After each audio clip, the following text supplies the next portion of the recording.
चैत्र उत्सवाच्या पार्श्वभूमीवर धुळे शहरातील खानदेश कुलस्वामिनी श्री एकविरा देवी मंदिरात दर्शनासाठी भाविकांची एकच गर्दी पाहायला मिळत आहे, तर काही भाविक आपला नवस व मानता फेडताना दिसत आहेत।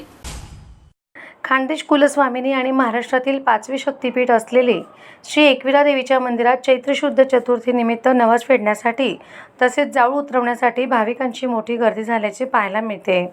श्री एकविरा देवी मंदिरात महाराष्ट्रासह गुजरात, मध्य प्रदेश, राजस्थान या राज्यातील भाविक मोठ्या संख्येने नवस फेडण्यासाठी चैत्र शुद्ध चतुर्थीला गर्दी करत असतात।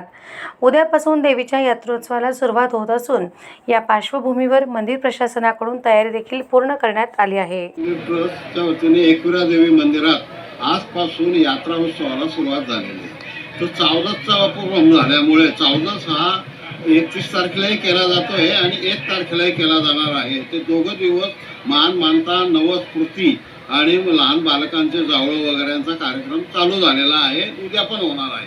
आणि परवा यात्रा उत्सवानिमित्ताने चैत्र शुद्ध पौर्णिमेला आई भगवतीची पालखी आपलं रथ सोहळा आहे। रथ सोहळा धुळे शहरातनं पूर्ण पितळी रथ आपण केलेला आहे। पितळी रथात चांदीची मूर्ती विराजमान होते आणि पूर्ण धुळे शहरामध्ये रथ उत्सवाचा साजरा केला आणि अनेक भाविक बाहेर गावून येतात। या मंदिरामध्ये महाराष्ट्र, गुजरात आणि मध्य प्रदेश या राज्यातनं जास्त प्रमाणात भाविक येतात आणि उरलेले राज्यातले काही प्रमाणात येत असतात आणि या उत्सवाची शोभा अगदी वाढवतात आणि आई भगवतीचा यात्रा उत्सव जोरात चालू होतो।